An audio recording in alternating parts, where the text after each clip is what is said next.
Chairman. I think this is a good discussion, and I think deserves the attention of this committee. This is a nexus of Homeland Security, it's a nexus of commerce, it's a nexus of the things that we want to do here in this country and not be dependent upon other countries.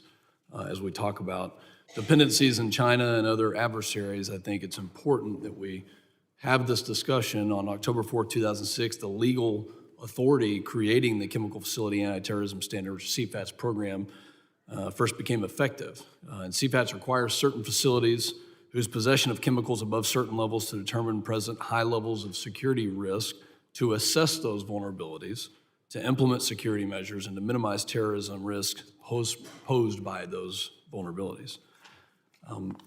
I also sit on the Energy and Commerce Committee.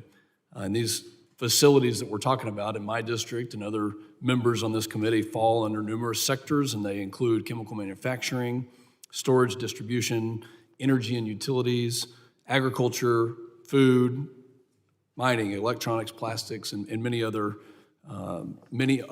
types of industries.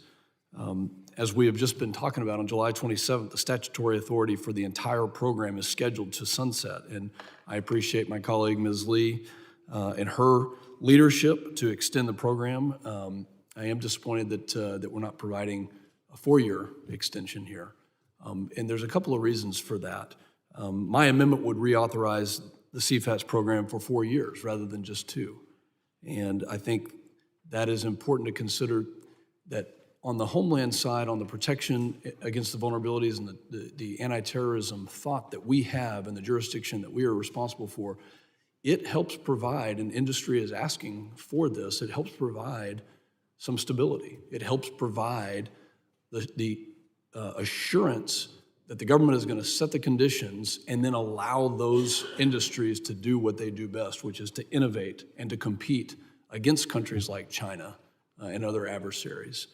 And companies of all sizes invest millions of dollars into CFATS compliance, and they deserve that certainty to know that what they've invested in has an investment horizon that they can have a little bit of stability. And so often government gets involved in things, and we've seen the overreach of other agencies already in the past 2 years, like the EPA and other regulatory bodies that are actually minimizing and tearing down that stability.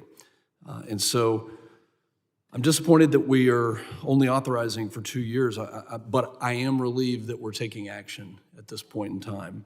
It's clear that you can look at those industries and you can see that people out there have malign interest and that they will do anything to undermine the security of this country, and that's where the nexus of Homeland Security becomes so important. So, Mr. Chairman, I have an amendment to authorize for 4 years. At this point in time, I will withdraw that amendment, but I want to make it known that I believe that this committee needs to proactively take a look at this and provide that certainty while protecting the American public from tragedies and helping our ability to not just nearshore, but to compete specifically with the Chinese Communist Party and other malign actors around the world. With that, I yield back. The gentleman yields, and I just want to tell the gentleman, assure the gentleman that if he so chooses, he can assist in leading this rewrite that we'll go into very quickly after we get the authorization across the finish line. Thank you. The amendment is so withdrawn.